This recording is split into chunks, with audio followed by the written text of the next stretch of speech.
കേരളം അറിയപ്പെടുന്ന ഒരു അമ്മയും മകനും.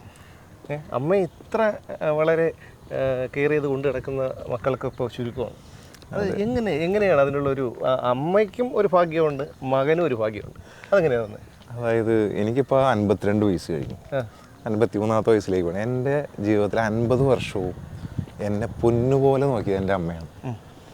ഇപ്പോൾ നമ്മൾ വിവാഹം കഴിഞ്ഞ് കുട്ടികളൊക്കെ ആയാൽ പോലും അമ്മയുടെ കെയറിങ് എവിടെ അവസാനിക്കുന്നില്ല. ഒരമ്മ മരണം വരെ അവർ ബോധമില്ലാതെ കിടക്കിലാണെങ്കിൽ പോലും മക്കൾക്ക് വേണ്ടി ആ ഹൃദയം തുടിക്കുന്നുണ്ടാവും. അത് നമ്മൾ മനസ്സിലാക്കിയാൽ മാത്രം മതി നമുക്ക് തിരിച്ച് അവരെ നന്നായി നോക്കാനും അവരുടെ കാര്യങ്ങൾ, അവരുടെ വാർദ്ധക്യത്തിൽ അവരെ പൊന്നുപോലെ നോക്കാനും നമുക്കൊരു മനസ്സുണ്ടായാലും മതി. അപ്പം എന്നെ സംബന്ധിച്ചോളം ഞാനത് എൻ്റെ കുട്ടിക്കാലം മുതൽ എൻ്റെ അമ്മ എന്നെ സ്നേഹിച്ചതും എൻ്റെ അമ്മ എന്നെ ഒരുപാട് ഒരു പനി വന്നാൽ പോലും ഉറങ്ങാതെ കാത്തിരുന്നതൊക്കെ എനിക്ക് ഓർമ്മയുണ്ട്. അപ്പം അങ്ങനെയുള്ളപ്പോൾ എൻ്റെ അമ്മ വാർദ്ധക്യത്തിലായ അമ്മ 2 വർഷമായി കിടപ്പിലാണ്. ആ കിടപ്പിലായ അമ്മയെ നോക്കേണ്ടത് എൻ്റെ കടമയാണ്. എൻ്റെ മാത്രമല്ല, ഈ ലോകത്ത് നമ്മൾ ജനിച്ചു വീഴുന്ന ഓരോ വ്യക്തിക്കും അമ്മയില്ലാതെ ആരും ജനിക്കുന്നില്ല. ആ അമ്മയെ സ്നേഹത്തോടെ അവരുടെ വാർദ്ധക്യത്തിൽ നോക്കേണ്ടത് എല്ലാ മക്കളുടെയും കടമയാണ്. പക്ഷേ താങ്കളൊരു പോലീസുകാരനായിരുന്നു. അപ്പോൾ സർവീസിലുണ്ടായിരുന്നെങ്കിൽ ഇപ്പോൾ ഇത് പറ്റില്ലായിരുന്നല്ലോ. അങ്ങനെ ആയിരുന്നെങ്കിൽ എന്ത് ചെയ്യുമായിരുന്നു? തീർച്ചയായിട്ടും എനിക്ക് ഒരു ദിവസം പോലും എൻ്റെ അമ്മയെ നോക്കാനായിട്ട്, പക്ഷേ എനിക്ക് ഉർവശി ശാപം ഉപകാരം എന്ന പോലെ 2021 മാർച്ച് 1-ാം തീയതി എനിക്കൊരു സസ്പെൻഷൻ കിട്ടി. അതായത് കളമശ്ശേരി പോലീസ് സ്റ്റേഷനിലുള്ള സമയത്ത് ഞാനൊരു അവിടെ വരുന്നവർക്ക് കാപ്പി കുടിക്കാനായിട്ടൊരു കോഫി വെൻഡിങ് മെഷീൻ അവിടുത്തെ SHOയുടെ പെർമിഷനോടുകൂടി അദ്ദേഹത്തിൻ്റെ കത്ത് വാങ്ങി IVT കമ്പനിക്ക് അയച്ചു. അവർ ആ സാധനം ഇൻസ്റ്റാൾ ചെയ്തു. പക്ഷേ അത് കുറച്ച് പത്രങ്ങളിലൊക്കെ അവർ തീർത്തും സൗജന്യമായി അതിനകത്ത് ഉപയോഗിക്കുന്ന പൗഡറുകൾ മാത്രം നമ്മൾ പോലീസുകാർ നമ്മൾ മേടിച്ചിട്ടാൽ മതി. കാരണം ആ സമയത്ത് കോവിഡിൻ്റെ കാലഘട്ടമാണ്. ചായക്കടകളില്ല. സ്റ്റേഷനിൽ വരുന്നവർക്കോ സ്റ്റേഷനുള്ളവർക്കോ ഒരു ചായ കുടിക്കണമെങ്കിൽ വളരെ ഒരു ബുദ്ധിമുട്ടുള്ള സമയമായിരുന്നു. ആ സമയത്ത് ഇതൊരു വളരെ ഉപകാരമായിരുന്നു. അപ്പോൾ നൈറ്റ് പട്രോളിങ് പോകുന്ന DYSPമാരും അവിടുത്തെ കമ്മീഷണർമാരൊക്കെ രാത്രി ഒരു ചായ കുടിക്കാൻ വന്നിരുന്ന കളമശ്ശേരി പോലീസ് സ്റ്റേഷനിലേക്കാണ്. അത്രയും ഉപകാരപ്രദമായിരുന്നൊരു കാര്യമായിരുന്നു. അത് ചിലർക്ക് ഇഷ്ടപ്പെട്ടില്ല. പോലീസിൽ ഇപ്പം നിലവിൽ കുറച്ച് വർഷങ്ങളായിട്ട് നടന്നു വന്ന ചില രീതികളുണ്ടല്ലോ, അതിൻ്റെ ഭാഗമായി എന്നെ ബലിയാടാക്കി, എന്നെ സസ്പെൻഡ് ചെയ്തു. പിന്നീട് ഞാൻ ആ സസ്പെൻഷനിൽ ഞാൻ ആദ്യം കുറച്ച് വിഷമം ഉണ്ടായെങ്കിലും പിന്നെ ഞാൻ അതിൽ സന്തോഷിച്ചു. ഞാൻ കുറേ യാത്രകൾ പോയി. ഡോക്ടറേറ്റ് എടുത്തല്ലേ? അതിനിടയ്ക്ക് ഞാൻ ഈ ഇൻ്റർനാഷണൽ ടൂറിസം പോലീസിങ്ങിൽ ഞാൻ ആ സമയത്തിരുന്ന് ആ സബ്ജക്റ്റിൽ ഒരു തീസിസ് സബ്മിറ്റ് ചെയ്തു. അങ്ങനെ വിവിധ യൂണിവേഴ്സിറ്റികൾക്ക് അത് അയച്ചു. അങ്ങനെ സിംഗപ്പൂർ നാഷണൽ യൂണിവേഴ്സിറ്റി, പിന്നെ മലേഷ്യൻ യൂണിവേഴ്സിറ്റി, അങ്ങനെ കുറേ യൂണിവേഴ്സിറ്റികളിൽ നിന്ന് നമുക്കൊരു അംഗീകാരം കിട്ടി. അവർ നമ്മളെ വിളിച്ചു. അപ്പോൾ CPO PS രഘു ഇപ്പോൾ ഡോക്ടർ PS രഘു. യെസ്. അല്ല, അതിനിപ്പോൾ നന്ദി എൻ്റെ ഈ അമ്മയെ നോക്കുന്നത് ഉൾപ്പെടെയുള്ള കാര്യങ്ങൾക്ക് എനിക്ക് ഒരുപാട് പേരോട് നന്ദിയുണ്ട്. എൻ്റെ പോലീസ് ഡിപ്പാർട്ട്മെൻറ്റിലെ ബഹുമാനപ്പെട്ട ഐശ്വര്യ ഡോങ്കറ മാഡമാണ് എന്നെ സസ്പെൻഡ് ചെയ്തത്. മാഡത്തിന് ഞാൻ കൈ തൊഴുകയാണ്. കാരണം മാഡം ഒന്ന് എന്നെ സസ്പെൻഡ് ചെയ്തില്ല, എൻ്റെ അമ്മ ഇപ്പം എങ്ങനെയാവും. എൻ്റെ അമ്മയോട് ഒരു വർഷം മരിച്ചു പോയാണ്. എൻ്റെ അമ്മേനെ ഇത്ര ഭംഗിയായിട്ട് എൻ്റെ അമ്മ മരണത്തിൽ നിന്ന് ഞാൻ ഓരോ ദിവസവും ഇങ്ങനെ ദീർഘിപ്പിച്ച് കൊണ്ടുവരികയാണ്. അപ്പോൾ അതിനൊക്കെ കാരണം എൻ്റെ ഡിപ്പാർട്ട്മെൻറ്റിലെ മേലധികാരികളാണ്. അതിനെന്നെ സഹായിച്ചൊരു 1-2 പേരൊന്നുമല്ല. ഇപ്പോൾ സസ്പെൻഡ് ചെയ്ത് ഐശ്വര്യ ഡോങ്കറ മാഡമാണ്. റിമൂവൽ ഓർഡർ ഇട്ടത് DCP ശശി എന്ന് പറഞ്ഞിട്ട് കൊച്ചി സിറ്റിയിൽ ശശി എന്ന് പറഞ്ഞ സാറിരുന്നു, പുള്ളിയാണ്. ഇപ്പോൾ ശബരിമല വിഷയത്തിൽ ശശിധരൻ ഇപ്പോൾ ശബരിമല കേസിലെ ഇപ്പോൾ അദ്ദേഹം പോലീസ് അക്കാഡമിയുടെ അസിസ്റ്റന്റ് ഡയറക്ടർ. അതായത് നമ്മുടെ മലപ്പുറം SP ആയിരുന്നു. നമ്മുടെ സുയിത്ദാസ് സാർ എന്തൊക്കെയോ ഒരു ഇരട്ടപ്പേരൊക്കെ വിളിച്ച് ഇല്ലേ, അദ്ദേഹമാണ്. അപ്പോൾ അദ്ദേഹമാണ് എന്നെ തിരിച്ചെടുക്കാനായിട്ട് സേതുരാമൻ സാറ് പറഞ്ഞു ഏത് സ്റ്റേഷൻ വേണം എന്നറിയാമെന്നവർ ചോദിച്ചു. എന്നെ പോസ്റ്റ് ചെയ്യാനായിട്ട് DCPനോട് പറഞ്ഞു. പക്ഷേ IG പറഞ്ഞത് പോലും DCP കേട്ടില്ല.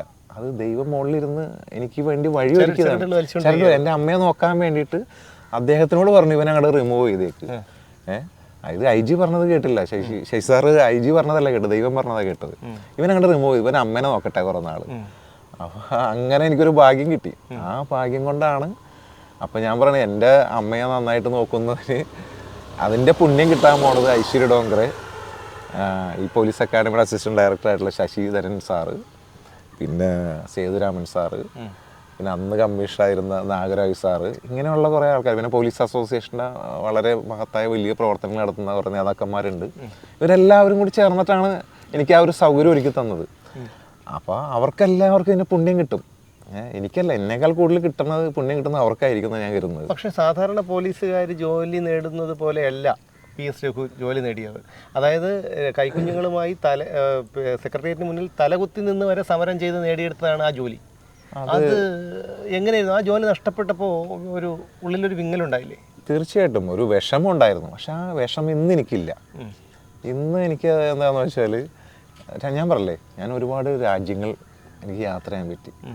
പല രാജ്യങ്ങളിലെ യൂണിവേഴ്സിറ്റികൾ എന്നെ ഈ ഒരു സബ്ജക്റ്റ്, അതായത് ഒരു ടൂറിസം എന്ന് പറയുന്നത്, ടൂറിസം ഡെവലപ്പ് ചെയ്യണമെങ്കിൽ അവിടെ പക്ക പോലീസിങ് ഉണ്ടാവണം. ഞാൻ സ്റ്റഡി ചെയ്ത് തെളിയിച്ചൊരു കാര്യമാണ് അത്. ഞാൻ വിവിധ രാജ്യങ്ങളിലെ ടൂറിസവുമായി ബന്ധപ്പെട്ട ക്രൈം റേറ്റുകളുടെ കണക്കുകൾ എടുത്തു. ഞാൻ ഫോർട്ട് കൊച്ചി ടൂറിസം പോലീസ് സ്റ്റേഷനിലായിരുന്നു ഒരു 5.5 വർഷത്തോളം.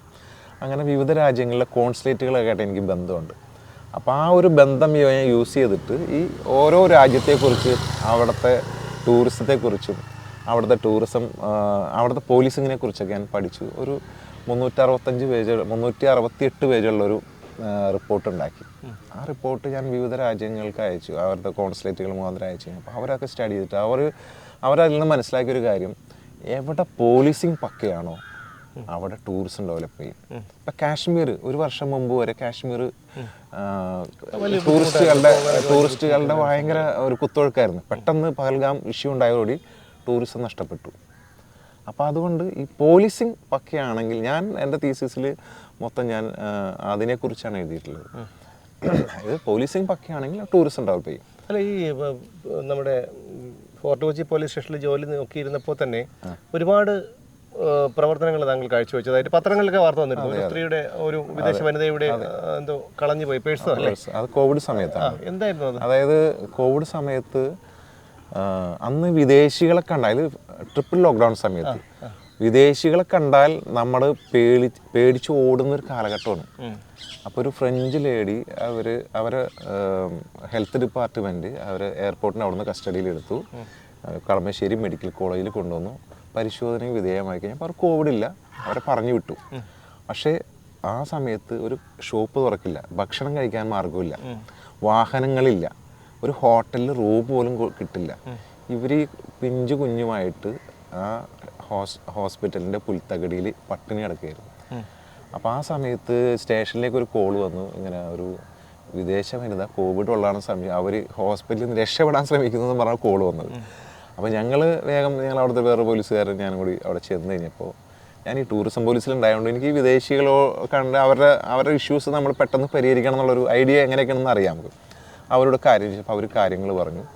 അങ്ങനെ ഞാൻ പോണ്ടിച്ചേരി ഫ്രഞ്ച് കോൺസുലേറ്റായിട്ട് ബന്ധപ്പെട്ട് ഞാൻ ഈ വിവരങ്ങൾ അറിയിച്ചു കഴിഞ്ഞപ്പോൾ ഇവരുടെ പേഴ്സ് നഷ്ടപ്പെട്ടിട്ടുണ്ടായിരുന്നു. ഇവർക്ക് കൊടുക്കാൻ കുറച്ച് പൈസ ഇവർക്ക് അയച്ചു തന്നു. ആ പൈസ നമ്മൾ കളക്ട് ചെയ്ത് കൊടുത്തു. അത് കഴിഞ്ഞിട്ട് ഇവർക്ക് പോകേണ്ടത് ഡൽഹിയിലേക്കാണ്. അപ്പം ഞാൻ മെഡിക്കൽ കോളേജിൽ നിന്ന് ഇവർക്ക് കോവിഡ് ഇല്ല എന്നുള്ളൊരു സർട്ടിഫിക്കറ്റ് വാങ്ങി. കാരണം ഇവർ എവിടെ ചെന്നാലും ഈ ഇഷ്യൂ ഉണ്ടാവും. ഒരു വിദേശീനെ കണ്ടാൽ ആ സമയത്ത് അങ്ങനെയാണ്, വിദേശി പോകണ്ട, നമ്മളെ ഒരു മലയാളി വിദേശത്ത് നിന്ന് കേരളത്തിൽ വന്നാൽ പോലും ഓടിച്ചിട്ട് നമ്മൾ പല വീഡിയോകളും കണ്ടിട്ടുണ്ടാവും. അപ്പോൾ ആ ഒരു സാഹചര്യത്തിൽ ഇവർക്കൊരു സർട്ടിഫിക്കറ്റ് മേടിച്ചു കൊടുത്തു. ഇവരെ ട്രെയിനിൽ കയറ്റി വിട്ടു, ഡൽഹിയിലേക്ക് വിട്ടു. അതിനിടയ്ക്ക് ഇവരുടെ പേഴ്സ് കണ്ടെത്തി. ഈ പേഴ്സ് ഡൽഹി പോലീസായിട്ട് കോണ്ടാക്ട് ചെയ്തു. അവർക്ക് ആ പൈസ ട്രാൻസ്ഫർ ചെയ്ത് കൊടുത്തു. ആ പൈസ അവർ ഡൽഹി പോലീസ് ഡൽഹിയിൽ ചെറു ഹാൻഡ് ഓവർ ചെയ്തു. ഇവരെ നഷ്ടപ്പെട്ട മറ്റ് കാർഡുകളൊക്കെ ഞാൻ ഇന്ത്യൻ റെയിൽവേയുടെ ഒരു ജനറൽ മാനേജറുണ്ട്, അദ്ദേഹത്തിന് അയച്ചു കൊടുത്തു. അദ്ദേഹത്തിൻ്റെ അഡ്രസ്സിലേക്ക് അയച്ചിട്ട് അദ്ദേഹം അത് അവർക്ക് കൊടുത്തു. ഋഷികേശിൽ ഒരു പ്രൊജക്ട് മാനേജർ അദ്ദേഹം. ഇവർ ഋഷികേശിലേക്കാണ് പോകുന്നത്. അങ്ങനെ അവർ എനിക്ക് അയച്ച മെസ്സേജുകളുണ്ട്. അവർ ശരിക്കും പറഞ്ഞാൽ സ്റ്റക്കായിപ്പോയി.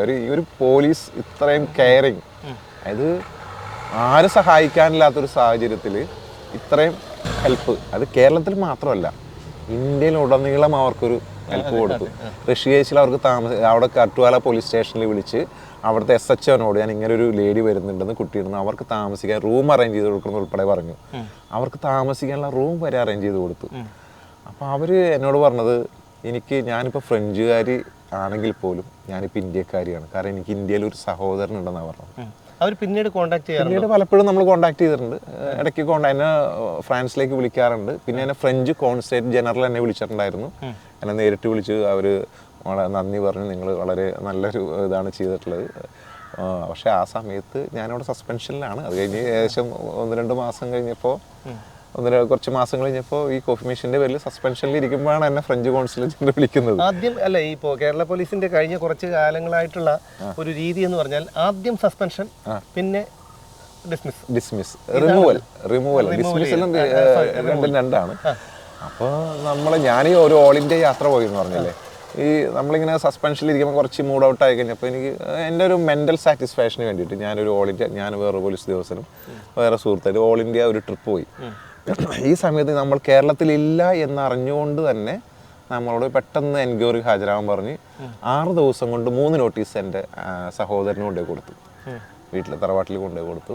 ഞാൻ ഹാജരായല്ലേ, എനിക്ക് ഹാജരാകാൻ പറ്റില്ല. അപ്പോൾ എൻക്വയറിക്ക് ഹാജരായില്ല, നമ്മുടെ എക്സ്പാർട്ടി ആയിട്ട് ഓർഡറാക്കി. അപ്പോൾ പിന്നീട് ട്രിബ്യൂണലിനെ സമീപിച്ചില്ലേ? ട്രിബ്യൂണലിൽ തിരിച്ചെടുക്കണ കാര്യത്തിൽ സമീപിച്ച സമയത്താണ് എന്നോട് IG പറഞ്ഞത് തിരിച്ചെടുക്കാം, നിങ്ങൾ തിരിച്ചെടുക്കണം എന്ന് പറഞ്ഞ് ശശി സാറിനോട് പറഞ്ഞത്, എന്നെ തിരിച്ചെടുക്കാൻ പറഞ്ഞു. പക്ഷെ ആ സമയത്ത് എന്തൊക്കെയോ രാഷ്ട്രീയ കളികൾ, അതായത് വിരോധമുള്ളവർ ഈ എന്നെ സസ്പെൻഡ് ചെയ്ത്, പ്രത്യേകിച്ച് ഒരു രാഷ്ട്രീയ പാർട്ടിയിലും അംഗമല്ലല്ലോ, പിന്നെ താങ്കളോട് ഇത്ര വിരോധം തോന്നുന്നില്ല. നമ്മളുടെ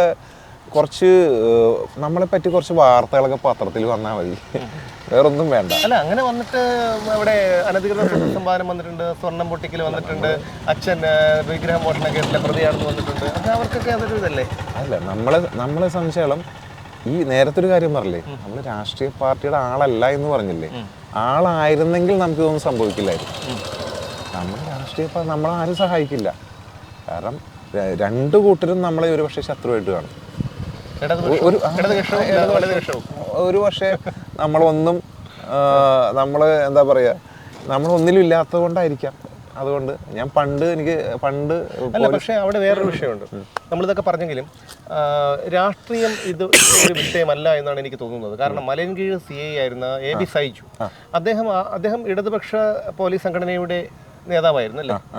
അദ്ദേഹത്തിന് ആത്മഹത്യ ചെയ്യേണ്ടി വന്നത് പോലീസിൽ നിന്നുള്ള തന്നെ കുറച്ച് പേരുടെ നിരന്തരമായിട്ടുള്ള ഒരു വേട്ടയാടൽ കാരണമാണെന്നാണ് എനിക്ക് മനസ്സിലാക്കാൻ കഴിഞ്ഞിട്ടുള്ളത്. ഇതിനകത്ത് ഒരു പരിധി വരെ നമ്മളൊരു പോലീസുകാരനായാൽ മാത്രം മതി നമ്മളെ വേട്ടയാടാൻ.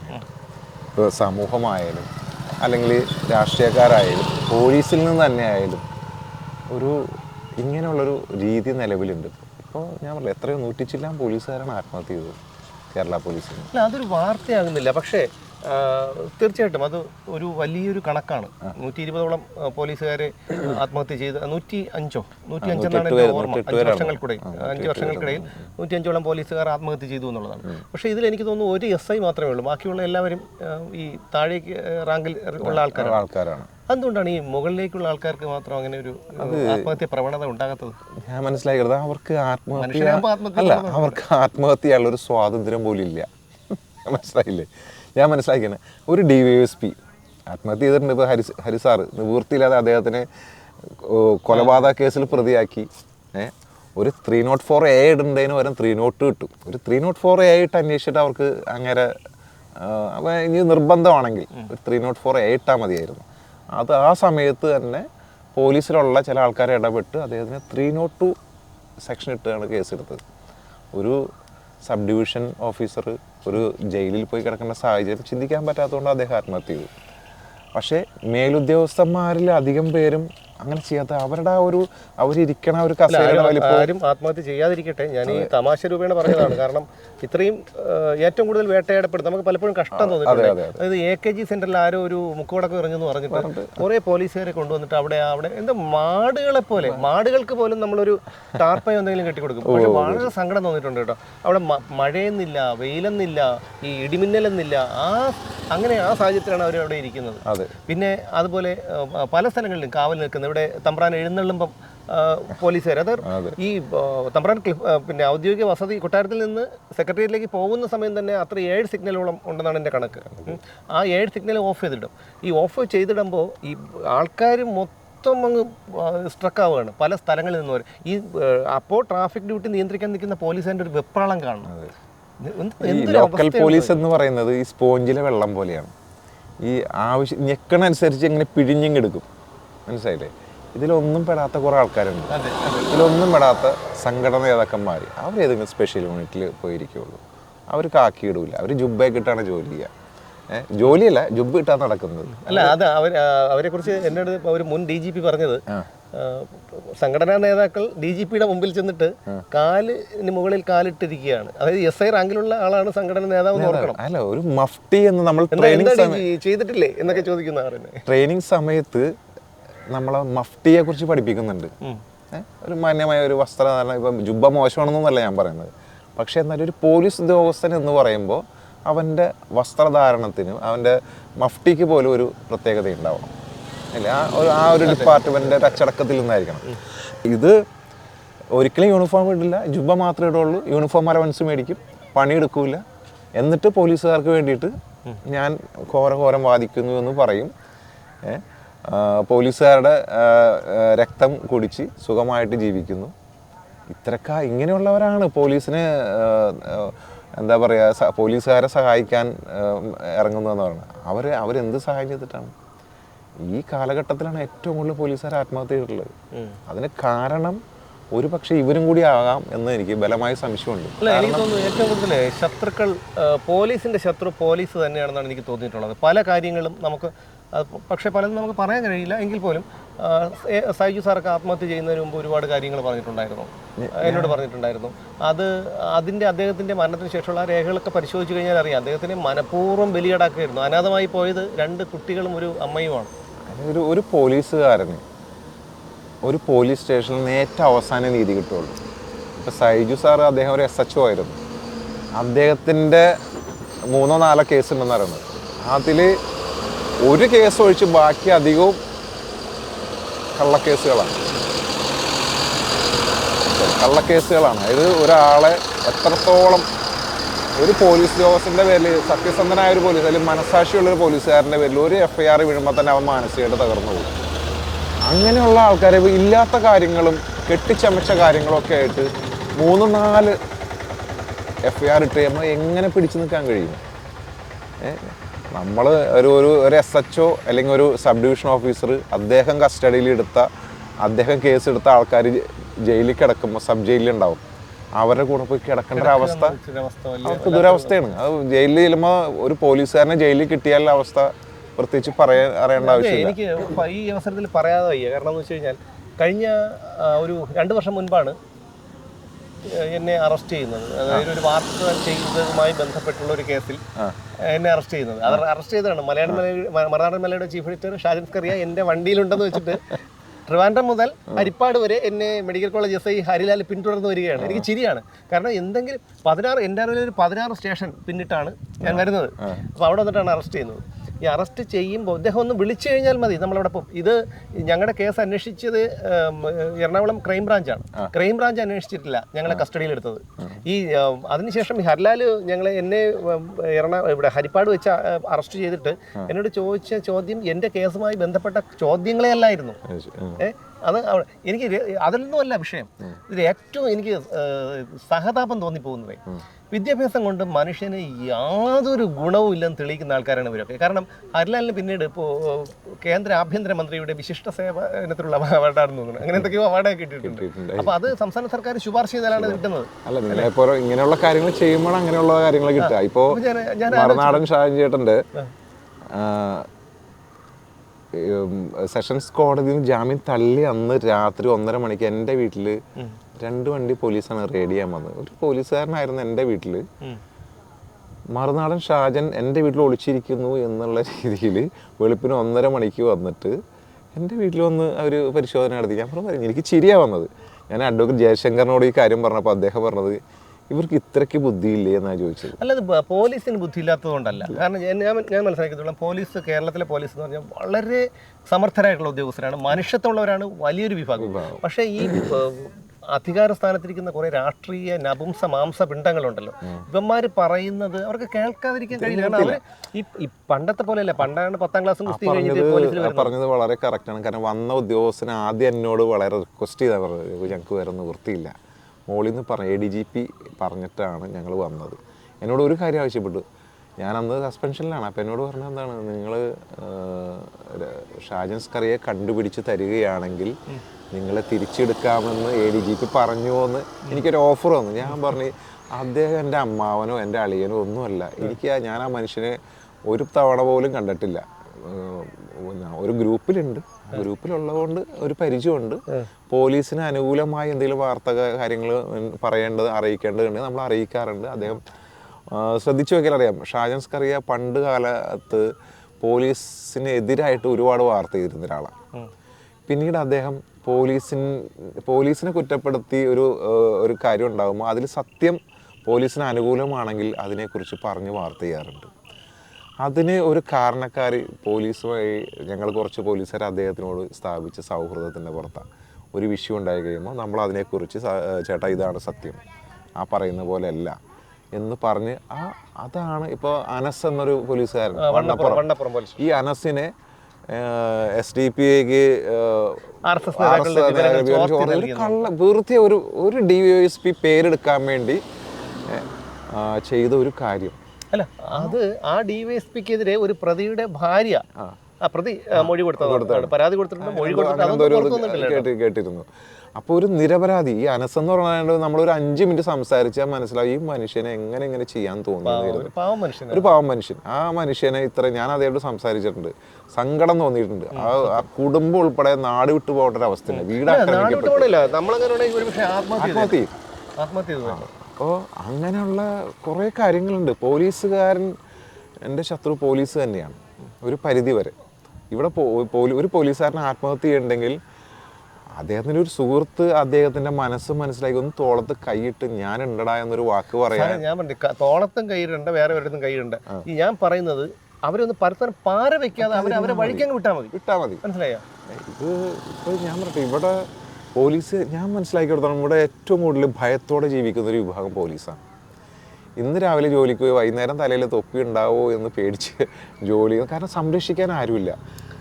പോലീസ് സംഘടനയിൽ അവരിപ്പോൾ സംഘടനാ പ്രവർത്തനമല്ല, സംഘം പ്രവർത്തനമാണ്. ഞാൻ തുറന്നു പറയുന്നത് എനിക്ക് മടിയൊന്നുമില്ല. അവർ പോലീസ് സൊസൈറ്റികളിൽ ഭരിക്കുകയാണ് സംഘടന നേതാക്കന്മാർ. 20 കോടിയുടെ ബ്രാഞ്ച് ഉണ്ടാക്കുക, പവർ ബാങ്ക് പർച്ചേസ് ചെയ്ത് 5 കോടിക്ക് പവർ ബാങ്ക് പർച്ചേസ് ചെയ്ത് കൊടുക്കുക. ഇത് ഇതിൻ്റെയൊക്കെ പുറകിലുള്ള എന്താണ്? ഒരു പോലീസുകാരൻ ആത്മഹത്യ ചെയ്യാൻ പോണ ഒരു പോലീസുകാരൻ്റെ പ്രശ്നങ്ങൾ മനസ്സിലാക്കണം. അല്ലെങ്കിൽ വെറും 50,000-55,000 പേരുള്ള പോലീസ് സംഘടനയ്ക്ക് പോലീസ് സേനയ്ക്ക് 20 കോടിയുടെ ബ്രാഞ്ച്, ഒരു സൊസൈറ്റിയുടെ ബ്രാഞ്ച് ഉണ്ടാക്കുകയാണോ വലുത്? ഏതാണ് ഇതിനകത്ത് വലുത്? ഇവരെന്ത് സംഘടനാ പ്രവർത്തനം നടത്തുന്നത്? അപ്പോൾ ഈ സംഘടനാ പ്രവർത്തനം എന്ന് പറയുന്നത് ഒരു സഹപ്രവർത്തകൻ്റെ അല്ലെങ്കിൽ ഒരു പോലീസ് ഉദ്യോഗസ്ഥൻ്റെ അവൻ്റെ കണ്ണീരും അവൻ്റെ സങ്കടങ്ങളും അവൻ്റെ പ്രശ്നങ്ങളും മനസ്സിലാക്കി അവനെ സപ്പോർട്ട് ചെയ്ത് മേലധികാരികളോട് പറയേണ്ടതാണെങ്കിൽ അത് പറയണം. ഇവർക്കൊരു ലെറ്റർ ഹെഡ് ഉണ്ടല്ലോ, കേരള പോലീസ് അസോസിയേഷൻ അല്ലെങ്കിൽ കേരള പോലീസ് ഓഫീസേഴ്സ് അസോസിയേഷൻ എന്ന് പറഞ്ഞ ലെറ്റർ ഹെഡ് അതിനകത്ത് ഒപ്പുവെക്കാനും സീല് വെക്കാനുള്ള അധികാരം പോലീസുകാർ അവർക്ക് കൊടുത്തിട്ടുണ്ട്. ഇവർക്ക് ഇപ്പോൾ പോലീസ് ഹൗസിംഗ് സൊസൈറ്റിയുടെ വൈസ് പ്രസിഡന്റ്, പോലീസ് സൊസൈറ്റിയുടെ പ്രസിഡന്റ്, ഈ സ്ഥാനങ്ങളിലാണ് ഈ സംഘടന നേതാക്കന്മാർ പോയിരിക്കുന്നത്. എന്നിട്ട് ഇവർക്ക് പോലീസുകാരുടെ വിഷയം അന്വേഷിക്കാൻ നേരമില്ല. ഇവർ പ്രതികരിക്കുക എപ്പോഴാണെന്നറിയാമോ? ഇവർക്കെതിരെ ആരെങ്കിലും എന്തെങ്കിലും പറയുമ്പോഴോ അല്ലെങ്കിൽ ഇവരുടെ നേതാക്കന്മാർക്കെതിരെ ആരെങ്കിലും എന്തെങ്കിലും പറയുമ്പോഴോ ആ സമയത്ത് ഇവർ പ്രതികരിക്കും. അല്ലാതെ ഒരു പോലീസുകാരൻ്റെ വിഷയത്തിന് ഇവർ ഈ അടുത്ത കാലത്തൊന്നും പ്രതികരിച്ച് ഞാൻ കണ്ടിട്ടില്ല. ഈ അനസിൻ്റെ കേസ് ഒന്ന് ആലോചിച്ചു, ഒരു നിരപരാധി, അയാളെ തിരിച്ചെടുക്കാൻ ട്രിബ്യൂണൽ ഓർഡറായിട്ട് പോലും തിരിച്ചെടുത്തിട്ടില്ല.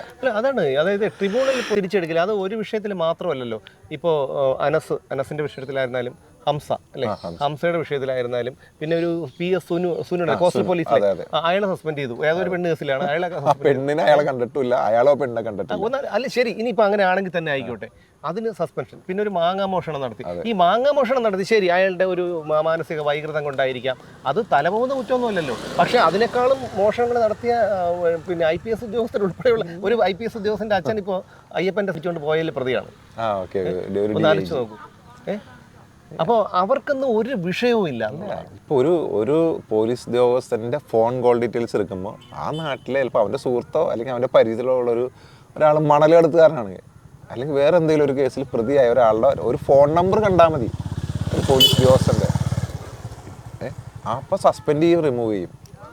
മേളിലിരിക്കുന്നവരുടെ സ്വന്തം അച്ഛൻ പ്രതിയായ പോലും അവർക്കൊന്നൊരു വിഷയമില്ല.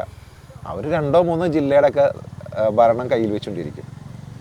അപ്പം ഇതൊക്കെ അത് ഇവിടെ രണ്ട് നീതിയൊന്നുമല്ല, തട്ടായിട്ടാണ് നീതി ഇവിടെ. ഏറ്റവും താഴെയുള്ളവന് എൻ്റെ ഒരുപാട് അകലെയാണ് നീതി ദേവത ഇരിക്കുന്നത്. നമ്മൾ ചില അമ്പലങ്ങളിൽ 100 രൂപ കൊടുക്കുന്നവന് ദൂരെന്ന് തൊഴാം, 500 കൊടുക്കുന്ന കുറച്ചും കൂടി മുന്നിൽ 1000 കൊടുക്കുന്നതിന് അടുത്ത് 5000 കൊടുത്താൽ ചിലപ്പോൾ വിഗ്രഹം എടുത്ത് കയ്യിൽ തരും. ഇപ്പോഴത്തെ കാലഘട്ടത്തിൽ അങ്ങനെയാണ്. കാശുണ്ടെങ്കിൽ വിഗ്രഹം വരെ, വിഗ്രഹമോ ദ്വാരപാലകനോ കട്ടിളപ്പടിയോ എന്ത് വേണമെങ്കിലും എടുത്ത്. അല്ല, സത്യം പറയാം, എന്തെന്നറിയോ, ഈ പോലീസിനെയൊക്കെ നമ്മൾ ഈ ബഹുമാനം തോന്നിയിരുന്ന ഒരു സമയം ഉണ്ടായിരുന്നു. ഇപ്പോൾ അതായത് സഹതാപമാണ് തോന്നുന്നത്. എന്താണ്, നല്ല ഉദ്യോഗസ്ഥരുണ്ട്, ഒരുപാട് നല്ല ഉദ്യോഗസ്ഥർ. എനിക്കറിയാവുന്ന കുറേ ഉദ്യോഗസ്ഥന്മാരുണ്ട്. സത്യം പറഞ്ഞാൽ അതുങ്ങളൊക്കെ സങ്കടത്തിലാണ്. പേടി, ഒന്നാമത് നേരെ ജോലി ചെയ്യാൻ പറ്റുന്നില്ല. പിന്നെ ഈ പറഞ്ഞ മുകളിലിരിക്കുന്ന ചില ആൾക്കാർ പറയുന്നത് അതുപോലെ ചെയ്യണം. അതല്ല, മറ്റൊരു ഇതെന്ന് വെച്ചാൽ ഇവർ ആത്മാർത്ഥമായി ജോലി ചെയ്തിട്ടുണ്ടെങ്കിൽ റിമൂവൽ ഫ്രം സർവീസ്. അതെ. അല്ല, ഇപ്പൊ തന്നെ കഴിഞ്ഞ 2 ആഴ്ചക്ക് മുമ്പേ ഒരു അഡ്വക്കേറ്റ് KM ഷാജഹാൻ സാറിനെ വിതിരയിൽ വന്നു, ട്രിവാൻഡ്രത്ത് വന്നിട്ട് അറസ്റ്റ് ചെയ്യല്ല, അദ്ദേഹത്തിന്റെ വീട്ടിൽ വരുന്നു, നോട്ടീസ് കൊടുക്കുന്നു, അദ്ദേഹം ഹാജരാകുന്നു, അതിനുശേഷം വിട്ടിട്ട് പിറ്റേന്ന് വന്നിട്ട് അറസ്റ്റ് ചെയ്യുകയാണ്. അത് ആദ്യത്തെ ആള് കൊടുത്ത, രണ്ടാമതൊരു പരാതി കൊടുത്തപ്പോൾ ഇപ്പോഴത്തെ ഒരു രീതി എന്ന് വെച്ചാൽ പറ്റുമ്പോൾ എന്താണെന്നറിയോ, ഷാജഹാൻ സാറാണ് ആള്. അദ്ദേഹം ഈ ആരൊക്കെ ഇതിന്റെ പിന്നിലുണ്ടോ ഇവർക്കെല്ലാം നിയമ നടപടികളെ മുന്നോട്ട് പോയിക്കൊണ്ടിരിക്കുക. അപ്പം അതിലെന്താ പറ്റുന്നത്? പക്ഷെ അതില് വിഷമമുണ്ട്. കാരണം എന്ന് വെച്ച് കഴിഞ്ഞാൽ ഈ ഉദ്യോഗസ്ഥർ ചെയ്യാൻ പറ്റില്ല എന്ന് പറയാൻ പറ്റില്ല. കോടതിയെ പോലും അംഗീകരിക്കില്ല എന്നുള്ളൊരു രീതിയാണ്. ഇപ്പോൾ കോടതി ഒരു പോലീസ് ഉദ്യോഗസ്ഥനെ സസ്പെൻഷനിലോ റിമൂവലോ ഉള്ള ആളെ തിരിച്ചെടുക്കാൻ പറഞ്ഞാൽ വേണമെങ്കിൽ തിരിച്ചെടുത്തിട്ട് പിറ്റേ ദിവസം 2ാമത് സസ്പെൻഡ് ചെയ്ത് അല്ലെങ്കിൽ അയാളെ വേറൊരു സ്ഥലത്തേക്ക് പറഞ്ഞു വിടും. അല്ലെങ്കിൽ ഇത് തിരിച്ചെടുക്കാൻ പറഞ്ഞാൽ അതിന് അപ്പീൽ പോകും. ഇത് കുറേ പാവപ്പെട്ട നിരപരാധികളായ ആൾക്കാരുണ്ട്, അവരോടാണ് കാണിക്കുക. എന്നാൽ വലിയ ഇപ്പം ഞാൻ ഓൾ ഇന്ത്യ ട്രിപ്പ് പോയി, സസ്പെൻഷനിൽ ഇരിക്കുന്ന സമയത്ത് ഞാൻ ഒരു യാത്ര പോയി, എൻ്റെ മാനസിക സംഘർഷങ്ങൾ കുറയ്ക്കാൻ വേണ്ടിയിട്ടും കൂടി ഞാൻ യാത്ര പോയി. അതിന് എനിക്കൊരു വകുപ്പ് നല്ലതാണ്. അവിടെ കേരളം വിട്ടുപോയി ഇപ്പോൾ പെർമിഷൻ മേടിച്ചില്ല. ഒന്ന് ആലോചിച്ച് നോക്ക്.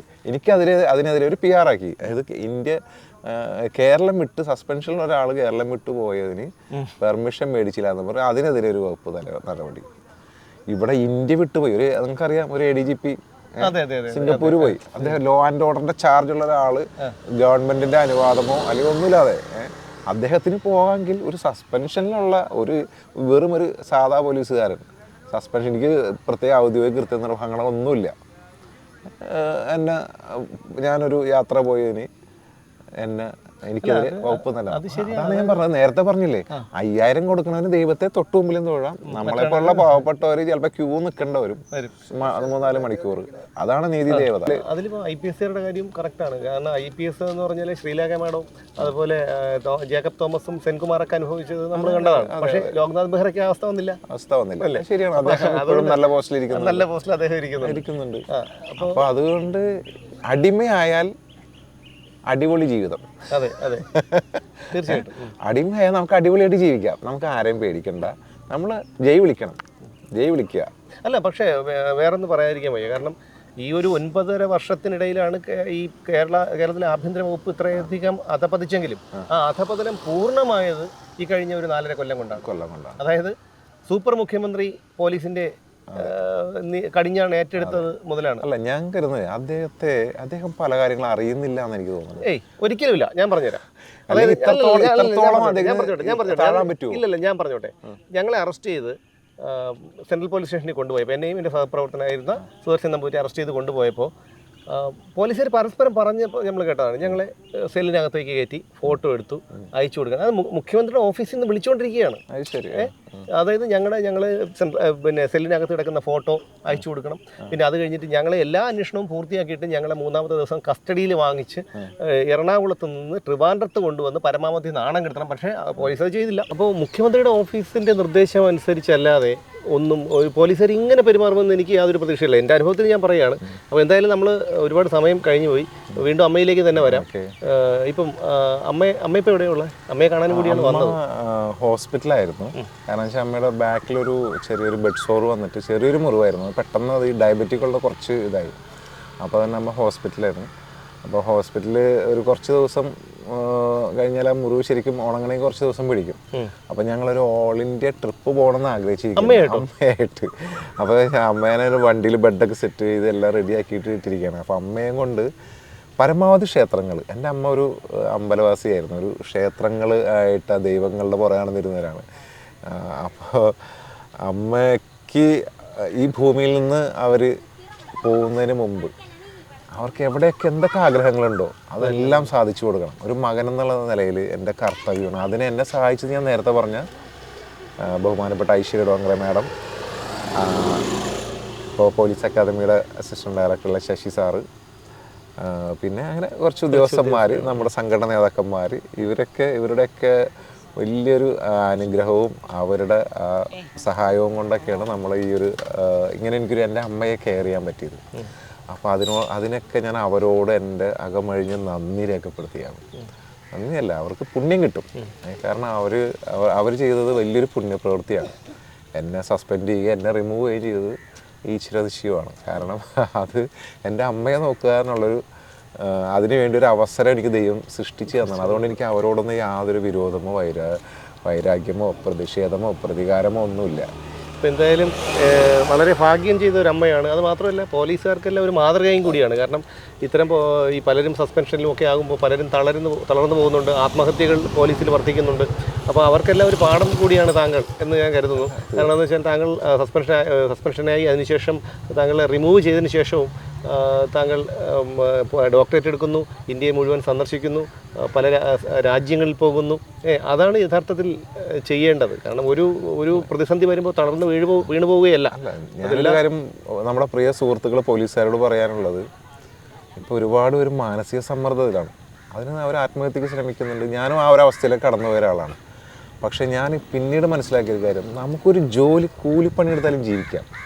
പക്ഷേ നമ്മുടെ സ്വാതന്ത്ര്യവും നമ്മുടെ സന്തോഷവും നമ്മുടെ ഇഷ്ടങ്ങളും നമ്മുടെ ആഗ്രഹങ്ങളൊക്കെ ആ ഒരു ജോലിയുടെ സമ്മർദ്ദങ്ങളുടെ അടിയിൽ കൊണ്ടുപോയി വെച്ചിട്ട് അതിൻ്റെ മുകളിൽ ജോലി സമ്മർദ്ദം മുകളിൽ കയറ്റി വെച്ചാൽ ഇരുന്നോട്ടൊന്നും അനങ്ങാൻ പറ്റില്ല.